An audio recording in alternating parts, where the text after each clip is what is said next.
Então, vamos passar aqui a palavra à doutora Débora Angeli, outra médica, conselheira diretora da Federação Nacional dos Médicos, e que irá nos brindar com seus esclarecimentos.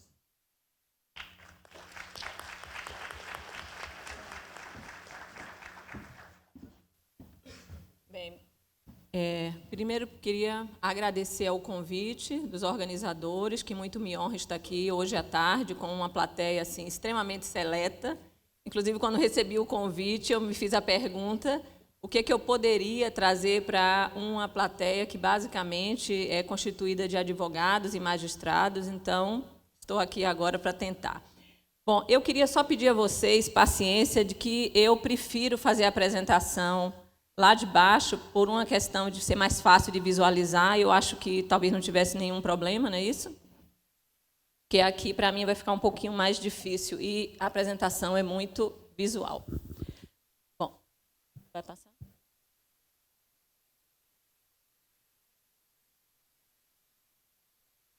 Bom, vou fazer um pleito que meu tempo comece agora. E uma observação. Quando eu recebi o convite, me foi dado 30 minutos. Então, eu estou aqui agora, não descumprirei o prazo, mas o prazo inicial que me foi dado foram 30 minutos.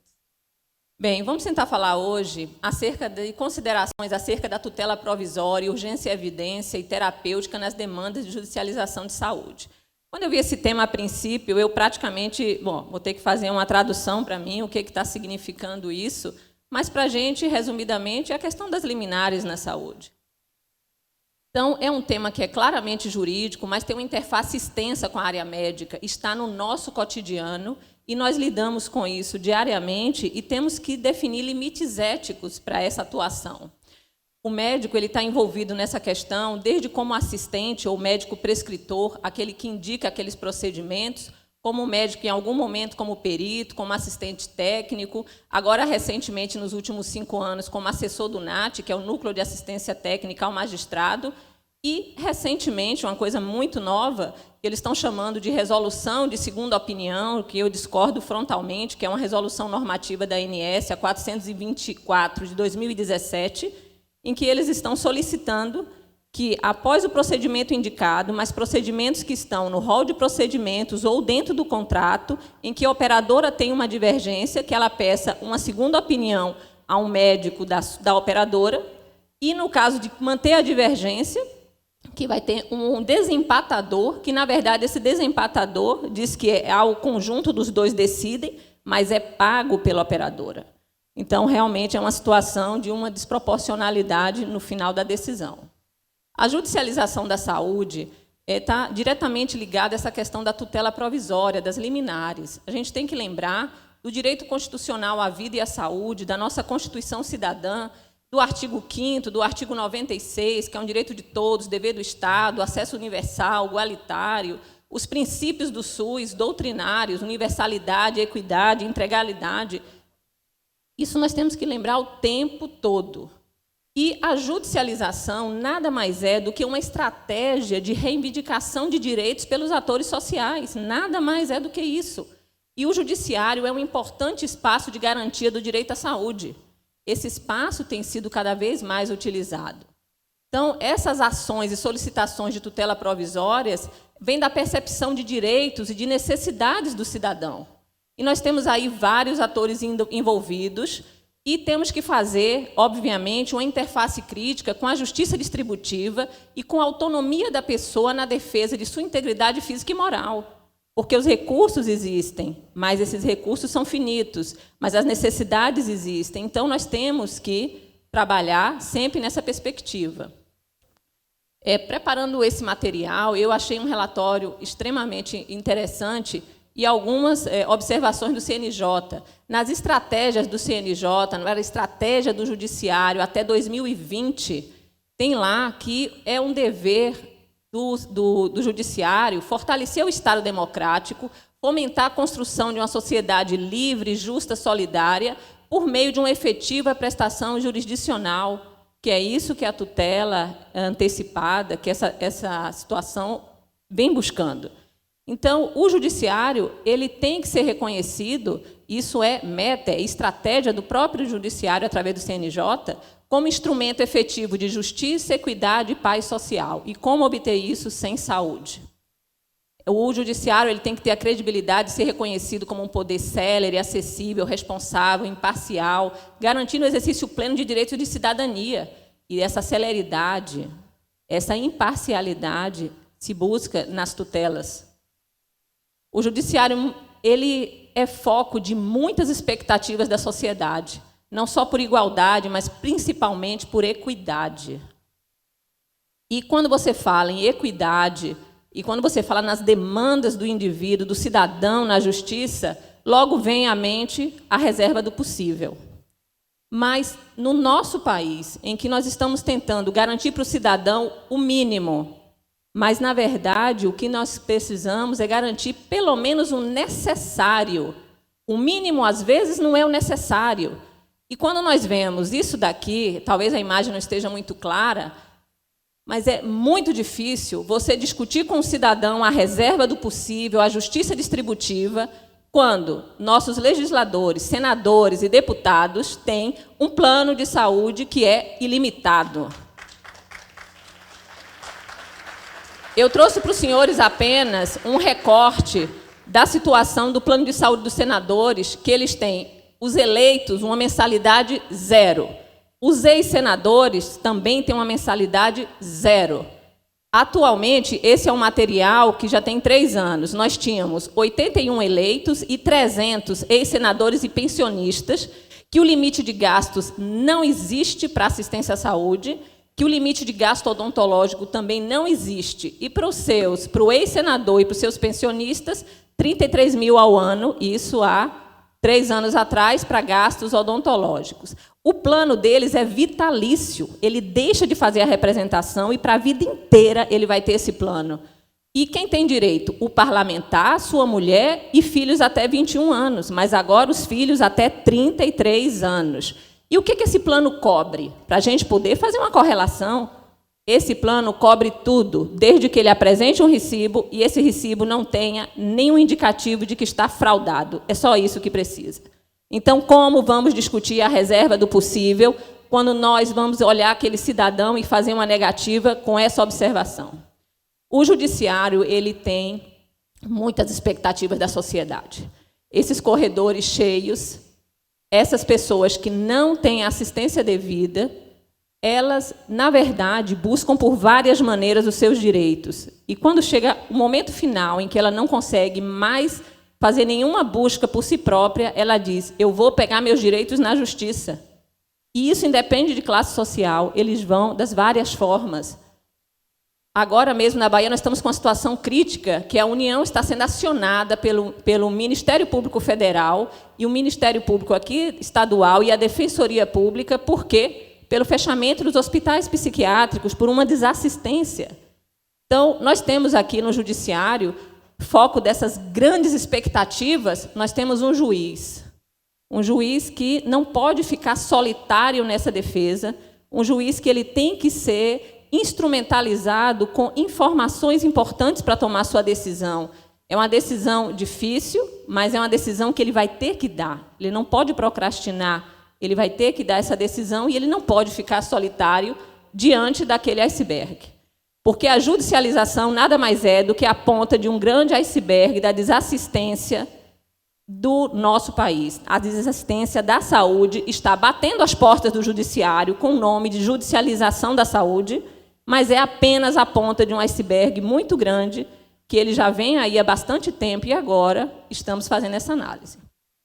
Eu gostei muito de um relatório, uma pesquisa do CNJ de 2015, que ele analisou os dados da Justiça de 2011 e 2012, e ele pegou 6 tribunais do Brasil.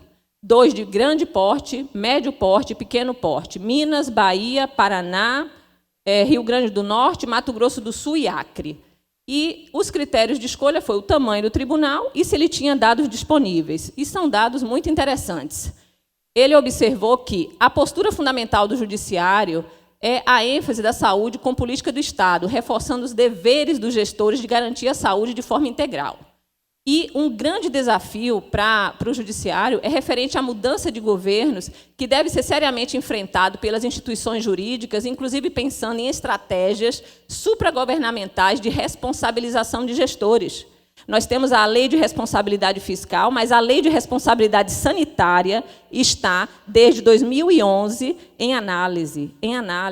E essa é uma forma de que você possibilita que o gestor possa ser processado, que ele possa ser responsabilizado ou por desvio de verbas, ou por não alocação, ou por não cumprimento das políticas. Então, ele sempre diz, lei de responsabilidade fiscal, e a nossa lei de responsabilidade sanitária está parada.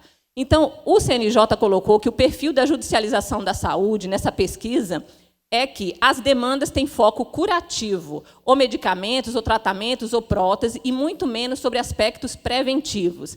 E existe uma predominância de litigação individual, que é a microlitigação, que é um dado em saúde que é muito importante, porque, na verdade, acredito que com esses dados, quando você vê muita microlitigação, você deveria procurar quais são esses motivos e atacar de forma coletiva.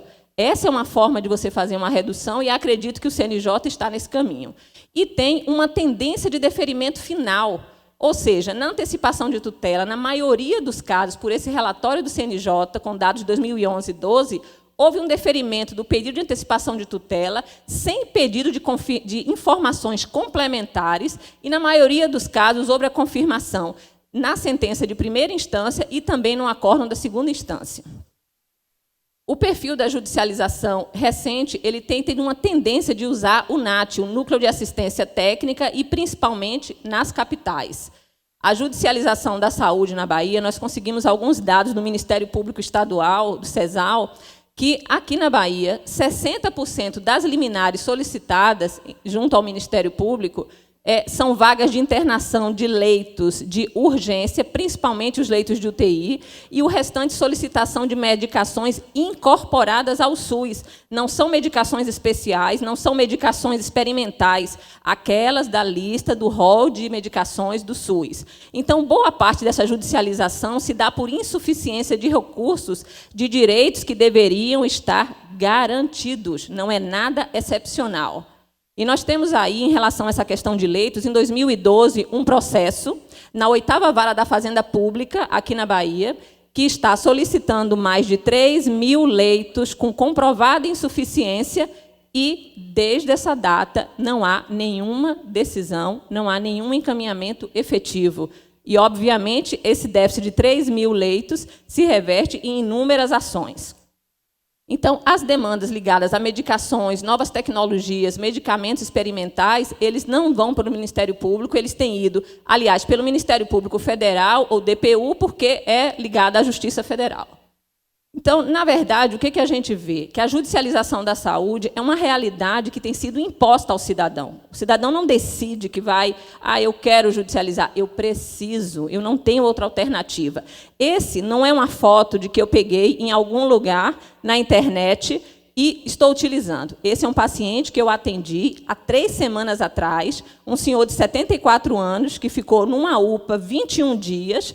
Após alguns dias, a família resolveu entrar com a liminar e um ferimento, que ele andava de cadeira de rodas, que ele bateu o pé e fez um ferimento de 3 centímetros em 21 dias, esperando uma liminar, ele teve uma necrose e vai fazer uma amputação a nível de coxa. Então, isso para você ver que o cidadão é compelido a fazer isso. Ele ficou 21 dias numa UPA, quando, pela legislação, eles não podem ficar lá mais do que 24 horas. A judicialização da saúde aqui no Ministério Público Estadual, aqui está difícil de ver, mas em 11, eu não sei se o termo seria sessões, bom, em 11 áreas de atuação do Ministério Público Estadual da Bahia, 18% das ações do último ano são todas ligadas à saúde. E aí não entra nada do consumidor. Do consumidor foram 3%, porque eu acredito que eles têm buscado uma outra via que não o SEACOM.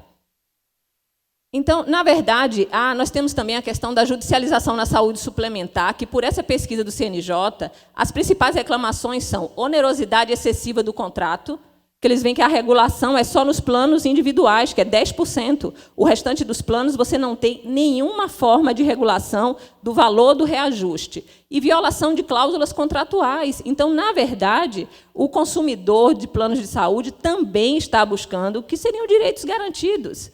E nós temos, na verdade, outra resolução normativa da ANS, a 319, que obriga as operadoras a dar negativa dos planos por escrito, indicando que cláusula é e que local está escrito que está negado, e elas sistematicamente não fazem isso. E quando judicializa, a primeira coisa que eles dizem é: mas nem pediu ao plano, não tem nem a negativa, mas não vai conseguir essa negativa, eles não fornecem sistematicamente. Então, nós temos, na verdade, essa última resolução normativa, que é de 26 de junho, que é a questão da segunda opinião, como eu já disse, que, na verdade, ali você infringe autonomias, você infringe o direito de escolha, e que é para situações em que ele chama de segunda opinião, mas não é, porque o artigo 39 do Código de Ética garante que o médico não deve obstar nem juntas, nem segunda opinião, mas quando é um desejo do paciente, e não para indeferir procedimentos que estão no contrato e que estão na lista mínima de procedimentos. Isso é abusivo. E o pior de tudo é que está tramitando na Câmara dos Deputados, em regime de urgência, propostas de alteração da Lei 9656 de 98, Marco Regulatório dos Planos de Saúde, sob a forma de um projeto de lei 7419, apensado os outros 139 projetos, e que ele quer, número 1, ele quer desvincular o Código de Defesa do Consumidor da relação de planos de saúde e usuários. Número 2, planos de saúde populares. Vai ser impossível. 5 minutos, vou ser penalizada. Bom, e, além do mais, eles querem terminar com a lei que dá o ressarcimento ao SUS quando o usuário de plano de saúde utiliza o serviço público quando ele deveria estar coberto pelo plano que ele está pagando. Então, nós temos aí uma série de situações que temos que ficar alerta, porque está tramitando em caráter de urgência. Por que está tramitando em caráter de urgência? Não há essa necessidade. Qual é a necessidade social de se tramitar sem uma ampla discussão? Bom, então, enfim, quais são as contribuições que a gente pode dar aqui em relação à interface extensa com a área médica? É do nosso cotidiano, como eu já disse, temos a questão do assistente, do perito, do assistente técnico, do assistente do NAT, a segunda opinião. E o médico, independente em que etapa ele participe desse contexto, da antecipação de tutela ou dos processos, ele está submetido ao Código de Ética Médica. E os conselhos de medicina e sociedades de especialidade têm feito esforços contínuos para aprimoramento técnico e ético dos médicos. E os médicos, quando vão fazer essas análises, em que etapa ele estiver, ele vai ter que ter um compromisso de embasar suas decisões numa medicina baseada em evidências, ou seja, tem que ter uma comprovação científica. Ele tem que entender dos critérios de urgência e emergência, conhecer protocolos e diretrizes, que são recomendações, e a qualidade dos documentos médicos tem que ser boa, informativa, clara, precisa, para que o julgador possa ter essas informações de pronto e isso não retardar a decisão. Para vocês aqui, rapidamente, a medicina baseada em evidências é definida como um elo entre a boa pesquisa e a prática clínica. Utiliza provas científicas existentes e disponíveis no momento, com boa validade, para a aplicação dos resultados na prática. Ou seja, tem que ter critérios para você fazer as indicações, né?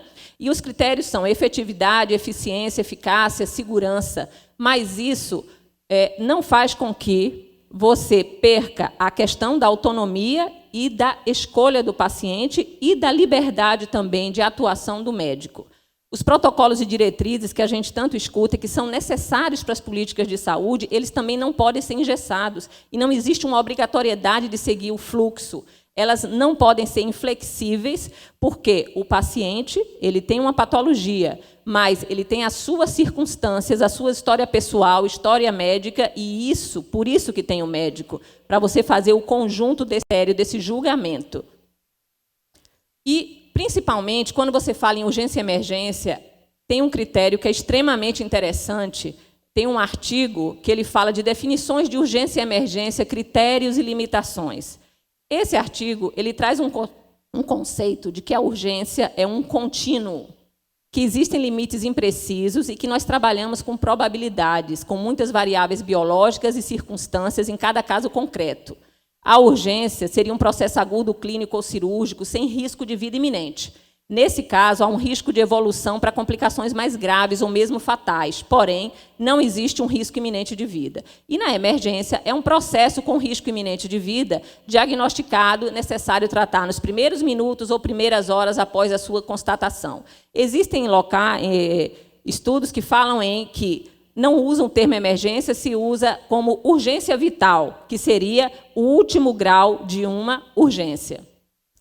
O que a gente tem que entender é que, você pensando na urgência como um contínuo, de um lado você tem a ausência de risco de morte ou risco de perder a vida, como aí eu coloquei risco de vida, que é um termo utilizado rapidamente, e que, do outro lado, tem o risco máximo, que é o risco de perder a vida. Então, entre essas duas etapas, do que é eletivo e do que é daquele urgência vital, que é a emergência, existem várias graduações de urgência. E isso que a gente tem que ver, que é uma questão de grau e de nível.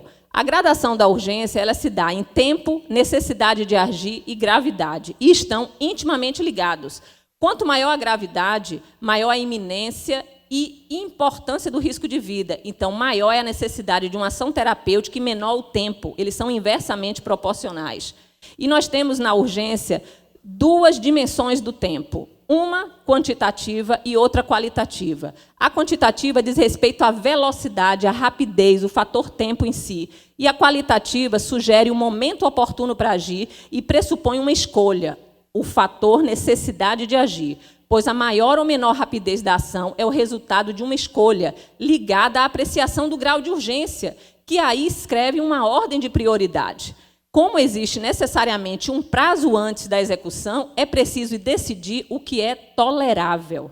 Então, um tempo para uma situação clínica para um paciente, para um outro paciente, pode não ser tolerável, e isso tem uma série de fatores, e sempre vamos pensar na questão contínua, porque a urgência é dinâmica, e ela tem uma dimensão diacrônica, ou seja, ela tem a característica da evolução.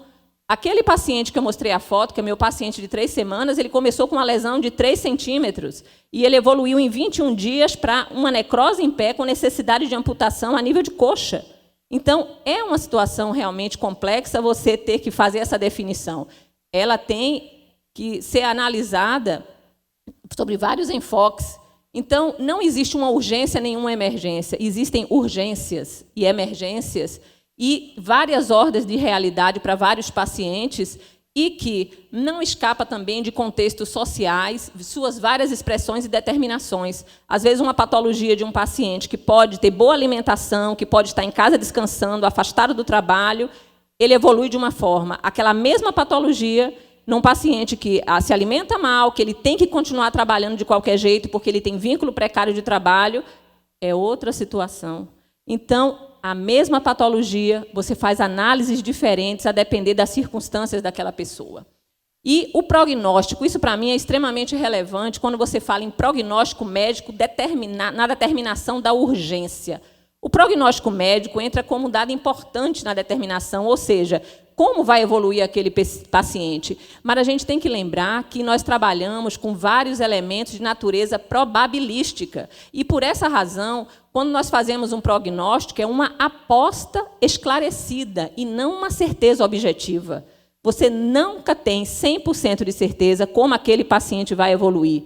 Por isso que é uma questão de uma aposta esclarecida. Você está usando dados concretos para fazer uma análise, mas sempre é probabilística. E, assim, todos os médicos estão submetidos ao Código de Ética, todos vocês têm acesso ao código. Eu não vou gastar mais tempo aqui, mas, assim, é extremamente relevante dizer que, para o médico, é um princípio fundamental que nenhuma disposição estatutária, regimental, hospitalar, de instituição pública ou privada vai limitar sua escolha pelo melhor tratamento, salvo em benefício do próprio paciente. Ele não pode também deixar de acatar as escolhas de seu paciente, que deverá estar livremente esclarecido por ele mesmo. Indicar o procedimento adequado, observar as práticas cientificamente reconhecidas e respeitar a legislação vigente. Apontar falhas em normas, em contratos, é dever do médico. E é vedado ao médico permitir que outros interesses, que não o bem-estar do paciente, que nem a beneficência, possam permitir influências na sua decisão. E é vedado ao médico desrespeitar o direito do paciente ou do seu representante legal de decidir livremente a execução de práticas diagnósticas e terapêuticas, salvo em risco iminente de vida, e deixar de usar todos os meios disponíveis e conhecidos, mesmo que eles não estejam no rol mínimo. O rol mínimo é o que é o mínimo, às vezes não é o necessário, a gente tem que sempre lembrar disso. E ele não pode se opor à realização de uma junta médica ou segunda opinião, mas desde que solicitada pelo paciente ou seu representante legal. Isso é um abuso das operadoras. E, por fim, é vedado ao médico desrespeitar a prescrição ou tratamento de pacientes determinados por outro médico, mesmo quando em chefia ou auditoria, salvo em situação de indiscutível benefício do paciente, devendo comunicar o fato imediatamente ao médico responsável, que isso pode acontecer. Além disso, tem outras vedações ao médico de deixar de atuar com absoluta isenção, de modificar as prescrições, de intervir como auditor, de passar suas informações na presença do paciente, de expedir documento médico sem ter praticado ato profissional que o justifique, seja tendencioso ou não corresponda à verdade, de atestar em forma de obter vantagens, como a doutora Julieta colocou. Tem muitas pessoas colocando que os médicos estão fazendo relatórios em benefício próprio. Não é essa a nossa realidade. Do mesmo modo que nós vemos muitas críticas aos advogados e juízes, mas não é o comum. O comum são as pessoas que agem de boa fé e estão buscando o benefício do seu paciente, sem que, com isso, deixem de ter a possibilidade de ter uma remuneração justa, que isso é adequado para todos os profissionais. E o profissional ele tem a obrigação de elaborar um prontuário informativo, claro, preenchido, com data, hora, assinatura. Lembrando, isso é importante porque nós sabemos que a questão do tempo é fundamental. Se eu avalio um paciente de manhã e não botei data, hora, e se for de noite, alguém sem data, ninguém sabe como foi que evoluiu, em quantas horas isso aconteceu. Para o médico, isso é obrigatório. Então, assim, a interface do médico também existe na questão da tutela provisória como membro do NAT-JUS, que ele começou em 2012 pelo CNJ, chamando-se como plantão judiciário, plantão médico do Tribunal de Justiça, melhor dizendo. E depois ele se chamou NAT, e agora, há poucos dias, saiu como NAT-JUS, que é o Núcleo de Apoio Técnico do Judiciário. Eles não fazem perícia. A perícia demanda a presença do paciente. Eles fazem um laudo, uma consulta opinativa. E isso, para dentro do Código de Ética Médica, para o médico, não existe a figura do médico opinativo. Isso é uma coisa que a gente tem que ver. Você tem o assistente técnico, você tem o perito, você tem o médico assistente, o prescritor, mas uma figura específica do médico opinativo é algo que a gente tem que realmente discutir. O NAT, isso eu retirei exatamente do site do Tribunal de Justiça. Ele diz que ele é composto preferencialmente por uma equipe multidisciplinar em saúde e tem uma atribuição exclusiva de prestar informações técnico-especializadas em saúde baseadas em evidências aos magistrados. Então, nesse aspecto, ele tem essa definição. E é para dar subsídio na tomada de decisões que envolva a pertinência técnica, clínica, contratual ou de política pública, conforme o caso, medicamentos, produtos, insumos terapêuticos, procedimentos cirúrgicos, não cirúrgicos, exames, tanto no SUS quanto na saúde suplementar. Mas, na verdade, nós vemos que o CNJ ele tem trabalhado muito para resolver essas questões. Recentemente, em 2016, ele fez um acordo com o Sírio-Libanês para um banco de dados com informações técnicas, com base em evidências, para subsidiar os magistrados de todo o país. E esse banco terá notas técnicas, análises de evidências científicas, pareceres técnicos científicos, a participação do CONITEC, que é a Comissão Nacional de Incorporação de Tecnologia, etc., para que o juiz possa consultar esse banco de dados e tudo não fique necessariamente precisando do NAT-JUS. E o NAT-JUS, por fim, em poucos minutos terminarei, esse núcleo de apoio técnico ele tem limites de atuação. E, como tudo que é público, ele precisa de transparência. Transparência e interface com entidades médicas, CFM, sociedade de especialidade, centros de referência de diversas patologias. E por que falar em transparência? Ele é recente, tem 5 anos, e ele está se formatando. Então, para quem está de fora, é importante saber quais são os critérios da definição dos seus componentes.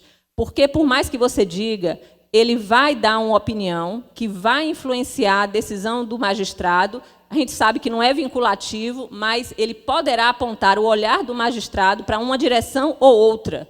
E isso, para a sociedade, é de extrema relevância, porque aquela decisão influenciará a sua vida, sua saúde e, possivelmente, a vida de seus dependentes. Então, é extremamente importante saber qual é o tipo de vínculo que esse profissional tem, qual é a sua qualificação técnica, qual é a experiência requerida para esse profissional.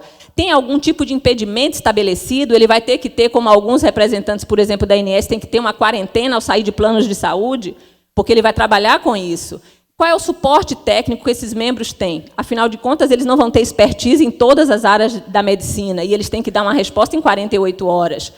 E eles têm que ter um cadastro no Conselho Regional de Medicina, assim como todo serviço, inclusive o serviço médico do Tribunal de Justiça, através da resolução do CFM 997, ali eu acho que é 80, engoli um número. E isso daí não é só para você fazer ação fiscalizatória. Ele vai ter acesso a novas legislações, resoluções, cursos de capacitação, informes periódicos, isso é muito importante. E, além do mais, o NAT, ele saiu de uma certa informalidade em que os dados eram feitos por telefone, às vezes as consultas, e agora ele sempre tem que passar pelo processo, pelo e-mail, porque são documentos que têm que refletir o ato médico. E nós temos, inclusive, recente um parecer do CREMEB 04 de 16, que foi aprovado em fevereiro de 2014, que já foi uma demanda se questionando sobre o exercício do NAT. E aí foi definido que, em obediência a preceitos legais e éticos, quando desempenhado por médicos, que se compõe, na época, era o plantão judiciário, um ato médico lícito, mas, como todo ato médico, está submetido ao Código de Ética. Então, eles precisam limites de atuação claros, opinativos pautados em análise de evidências científicas e pareceres técnicos científicos consolidados. E existe aí uma questão deles opinarem sobre direito contratual. Essa questão de opinar sobre direito contratual é complexa, porque como médico, você não é um operador do direito, você vai fazer opinar sobre direito contratual. Você pode, sim, checar se está no rol de procedimentos, você pode checar se aquela medicação é incorporada ao SUS, e você pode dizer se ele é pertinente tecnicamente, mas contratual e se tiver uma cláusula abusiva. Quem é o médico que vai definir isso? É complicado. E, além do mais, eles também estão chegando demandas dirigidas ao CREMEB sobre o NAT, questionando se eles poderiam fazer juízo de valor, etc. Então, por fim, essa tutela provisória e a judicialização é apenas a ponta de um iceberg. O judiciário no momento, um importante, indispensável espaço de garantia do direito à vida e à saúde. Temos que levar sempre em consideração os aspectos da justiça distributiva, lembrar que nem sempre o mínimo é o necessário e que essas demandas vão persistir na sociedade. O judiciário não vai resolver essa pletora de demandas se não enfrentar o problema básico com as operadoras de planos de saúde e com a questão da assistência do SUS. E é indispensável uma interface entre todos os atores que são fundamentais para essa efetiva concretização. E o enfrentamento das questões precisa ter uma visão ampliada do seu fenômeno e com a maior e melhor fundamentação técnica. Por fim, o CFM continua nessa luta junto com os usuários, com o cidadão brasileiro, e até o CFM anuncia que vai à Justiça para melhorar o atendimento no SUS. Obrigada.